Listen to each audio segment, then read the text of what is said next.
قرآن حکیم نے رشتوں کا بتا دیا، یہ رشتے جو ہیں یہ آپ کے محرم ہیں، وہ کون سے ہیں، کون کون سے بتا دیا، غیر محرم ہیں، کن سے تم شادی کر سکتے ہو، کن سے شادی نہیں ہو سکتی، اور کن سے جن سے شادی نہیں ہو سکتی بعد میں ان سے شادی ہو سکتی ہے اگر کوئی صورتحال تبدیل ہو جائے۔ یہ ذرا فرما دیں۔ بسم اللہ الرحمن الرحیم۔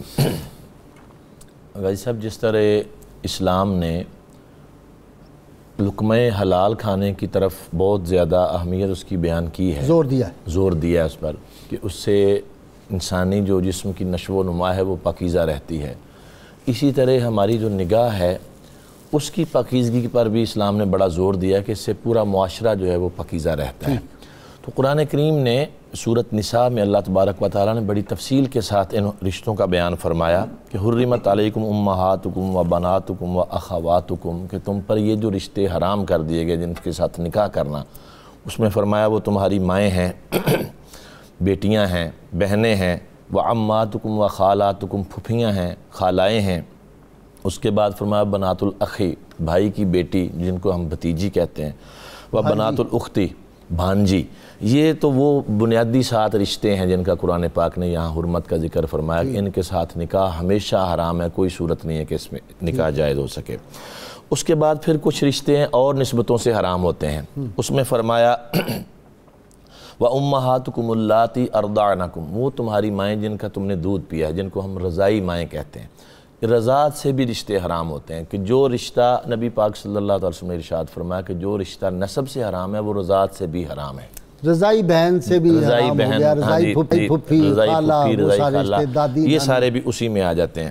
اس کے بعد آگے پھر ساتھ وضاحت بھی فرمائی قرآن نے وَأَخَوَاتُكُم مِّنَ الرَّضَاعَةِ، کہ تمہاری وہ رضائی بہنیں ان کے ساتھ بھی نکاح حرام ہے۔ وَأُمَّهَاتُ نِسَائِكُمْ، ساس جو ہوتی ہے تمہاری بیویوں کی مائیں، ان کے ساتھ بھی نکاح حرام ہے۔ لیکن یہ اب رشتے وہ آ رہے ہیں کہ کسی اور نسبت سے حرام ہو رہے ہیں، مثلا یہ جو شروع میں 7 رشتے ہیں وہ تو ہر صورت حرام ہیں، اور پھر آگے رضاعت سے حرام ہو گئے، اب یہ مساہرت سے ان کو حرام کرنا کہتے ہیں، جو سسرالی رشتے ہیں ان کی وجہ سے۔ اس کے بعد فرمایا وَرَبَائِبُكُمُ اللَّاتِي فِي حُجُورِكُم مِّن نِّسَائِكُمُ اللَّاتِي دَخَلْتُم بِهِنَّ، کسی شخص نے دوسری شادی کی ہے، اس کی جو پہلی بیوی ہے اس کی کوئی بیٹی ہے تو وہ اس کے ساتھ ہی آئی ہے، تو اب یہ جب اس کی صحبت میں آ گئی تو وہ بیٹی بھی اس پر حرام ہے، اگرچہ وہ اس کے نسب سے حرام نہیں ہے، لیکن اس کی بیوی کی بیٹی ہے، اس رشتے سے اس رشتے کی وجہ سے وہ بھی حرام ہوگی، اس کے ساتھ بھی نکاح نہیں کر سکتے۔ اور فرمایا دوسرا ہے وَحَلَائِلُ أَبْنَائِكُمُ الَّذِينَ مِنْ أَصْلَابِكُمْ، کہ بیٹوں کی جو بیویاں ہوتی جو بہو ہوتی ہے وہ بھی حرام ہے۔ اب وہ ویسے تو کوئی عام عورت ہو سکتی، لڑکی ہو سکتی تھی، لیکن بیٹے کے عقد میں آنے کی وجہ سے اب اس کے باپ پر بھی ہمیشہ کے لیے وہ، چاہے بیٹا زندہ ہے چاہے نہیں، جی بیٹا زندہ ہے، فوت ہو جائے، طلاق دے دے، کسی صورت میں بھی اب اس کے لیے ہمیشہ ہی حرام رہے گی۔ اس کے بعد ایک اور اصول دیا قرآن پاک نے وَأَن تَجْمَعُوا بَيْنَ الْأُخْتَيْنِ، کہ 2 بہنوں کو بیک وقت ایک نکاح میں جمع کرنا یہ بھی حرام ہے، کسی صورت بھی نہیں کیا جا سکتا۔ قرآن نے اختین تک بیان فرمایا، لیکن حدیث پاک میں ان کی وضاحت آئی کہ کچھ اور رشتے بھی ہیں جو ایک وقت میں جمع نہیں کیے جا سکتے، مثلا بھانجی اور خالہ، پھوپھی اور بھتیجی، تو یہ ایسے رشتے ہیں کہ ان کو بھی ایک وقت میں نکاح میں جمع کرنا جائز نہیں ہے۔ تو یہ فرمایا الا ما قد سلف، اس سے پہلے جو زمانہ جاہلیت میں ہو گیا وہ ہو گیا، اب اسلام نے یہ ضابطہ دے دیا۔ یہ تو تھے وہ محارم رشتے جن کے ساتھ ہمیشہ نکاح حرام ہے۔ اس کے بعد آپ دیکھتے ہیں کہ کچھ رشتے ان میں ایسے بھی ہیں کہ ایک وقت میں وہ حرام ہوتے ہیں لیکن دوسرے وقت میں وہ جائز ہو جاتے ہیں۔ ایک بہن فوت ہو گئی، جی بالکل، میں یہی بات کرنے لگا تھا کہ 2 بہنیں ایک وقت میں حرام ہیں، اب ایک بہن فوت ہوگی تو دوسری نکاح میں آ سکتی ہے، پھپھی فوت ہوگی بھتیجی نکاح میں آ سکتی ہے، خالہ فوت ہوگی بھانجی نکاح میں آ سکتی ہے، اس کی اس عورت کی جو نہیں اپنی تو ہمیشہ کے لیے حرام ہے۔ تو یہ وہ بنیاد اسلام نے فراہم کی، پاکیزگی کا جو ایک بہت بڑا اللہ تبارک و تعالیٰ کی طرف سے نظام ہمیں دے دیا گیا کہ رشتوں کا تقدس اور یہ ساری چیزیں اس میں سامنے رہیں گی۔ اچھا، اصل میں دین اسلام ایک ایسا مقدس مطہر ماحول گھر میں بھی بنانا چاہتا ہے، اور یہ پھر گھر سے نکل کے اجتماعی معاشرے میں پھیل جائے، اس کی کیا خرابیاں ہوں گی ان کا ہم اندازہ ہی نہیں کر سکتے۔ محارم سے جب شادی کر لے گا جو اولاد پیدا ہوگی وہ کبھی بادب ہو سکتی ہے۔ اسی لیے دیکھیے جی اللہ تبارک و تعالیٰ نے جو رشتے بیان فرمائے ہیں، اور پھر ان کی وضاحت بھی آگے کر دی، یہ ساری چیزیں بیان کر دیں. پھر ان سے نکاح کا تو تصور ہی نہیں کیا. خود خالق ہے نا، جو خرابیاں ہو سکتی ہیں ہماری سوچ سے بھی زیادہ یہ نہیں اوپر جائے گا. اس کے رستے بھی بند کیے نا جی. نبی پاک صلی اللہ تعالیٰ علیہ وآلہ وسلم کی سیرت طیبہ ہمارے سامنے ہے. اب دیکھیے جن چیزوں سے رغبت پیدا ہوتی ہے پہلے ان کو ہی منع کر دیا گیا. مثال کے طور پر رسول کریم صلی اللہ علیہ وسلم نے فرمایا لا یخلون رجل بامرأۃ الا کان ثالثہما الشیطان. فرمایا کوئی مرد کسی عورت کے ساتھ تنہائی میں نہ بیٹھے، یہ کہ تیسرا ان میں شیطان ہوتا ہے. نہیں، یہ وہ دوائی ہیں اس کے جو اس طرف بلانے والی چیزیں ہیں حرام کی طرف، ان سے بچنے کا پہلے فرما دیا. پردہ بھی اسی چیز کی ایک کڑی ہے کہ پردہ ہوگا. اس کی آپ دیکھیے امہات المومنین کے تقدس، ان کی بزرگی، ان کی پاکیزگی کی تو قرآن پاک گواہیاں دیتا ہے. لیکن امت کی تعلیم کے لیے حضور کیا بیان فرما رہے ہیں کہ حضرت سیدہ ام سلمہ اور سیدہ میمونہ رضی اللہ تعالیٰ عنہما حضور کی خدمت اقدس میں حاضر تھیں، اور حضرت عبداللہ ابن ام مکتوم رضی اللہ تعالیٰ عنہ جو نبینہ صحابی تھے وہ حاضر ہوئے تو حضور نے فرمایا احتجبا منہ، تم دونوں اس سے پردہ کر لو. اب ازواج پاک نے عرض کیا کہ حضور وہ تو نبینہ ہے، وہ تو ہمیں دیکھ ہی نہیں سکتے. فرمایا تم تو دیکھ رہی ہو. یہ اصول اور ضابطہ سب کے لیے ہے. یعنی اصل میں تو حضور نے یہ تربیت سب کے لیے فرمائی کہ میں اپنے گھر سے تمہیں یہ سیرت کا ایک پہلو دے رہا ہوں کہ پردہ کس طرح کرنا. وہ نبینہ ہے، اس بات کو سمجھ کے چھوڑ دو جی کوئی بات نہیں، ان کے لیے تو وہ غیر محرم ہیں.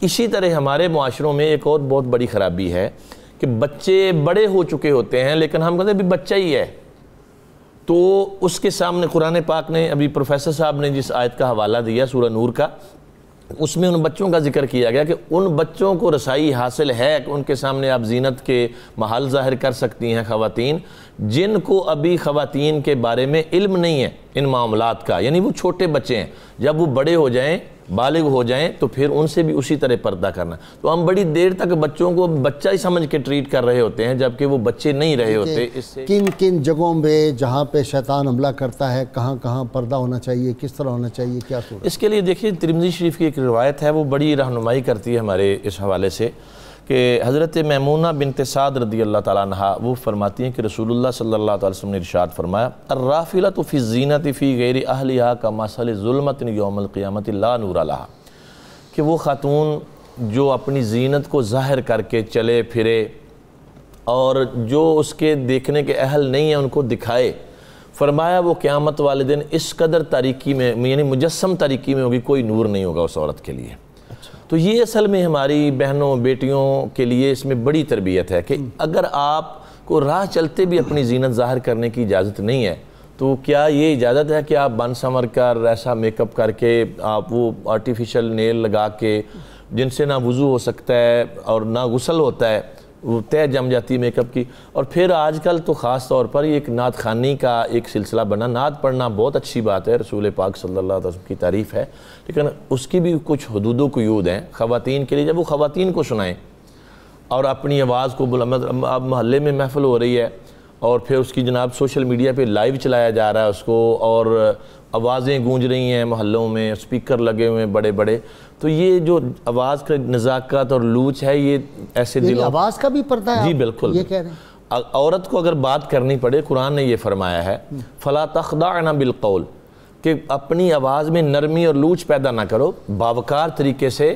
اور بلکہ تھوڑا سا اور لفظ میں کہہ دوں کہ تھوڑے رکھے انداز میں عورت بات کرے کہ کسی کے دل میں کوئی بات پیدا نہ ہو. لیکن اب تو خواتین مفتی صاحب اس پہ اجتہاد کرنا پڑے گا کہ مثلا آفیسز میں بیٹھی ہوئی ہیں مختلف شعبوں میں، اب تو ہر شعبے میں خواتین آ گئی. قرآن کی تعلیمات کو ہم چھوڑیں گے تو پھر نقصان ہوگا. اور خاص طور پر جو ہم دیکھ رہے ہیں نا جی یہ خرابیاں جس انداز میں ہماری قوم میں لائی جا رہی ہیں، ابھی تھوڑا سا ابتدا میں اشارہ ہوا تھا کہ فلمیں، ڈرامے، ناولز ان کا بہت بڑا کردار ہے ہمارے معاشرے پر. ناول اب ختم ہو گئے، اب ڈرامے ہی رہ گئے. چلیں لیکن جو پڑھنے والے لوگ ہیں ابھی وہ آن لائن پڑھ لیتے ہیں تو یہ چیزیں ہیں. اچھا اس میں اب کیا ہوتا ہے کہ موجودہ پچھلے دنوں میں پڑھ رہا تھا ایک تحقیق کہ کافی سارے ڈرامے ہمارے ٹی وی چینلز پر دکھائے جا رہے ہیں جس میں محارم رشتوں کے تقدس کو پامال کیا جا رہا ہے، برباد کر دیا. مثلا جن کے ساتھ ہمیشہ نکاح حرام ہے وہ ایک دوسرے کے عشق میں مبتلا ہوئے پڑے ہیں جناب. اچھا ہماری نسل دیکھتی ہے ان کو تو ان سے سبق کیا حاصل کرے؟ تو یہ آپ نے پورا معاشرہ تباہ کرنے کی بنیاد رکھ دی ہے یہ ساری چیزیں. تو ہمیں لوٹ کر رسول رحمت علیہ الصلوۃ والسلام کے انہی ارشادات کی طرف آنا پڑے گا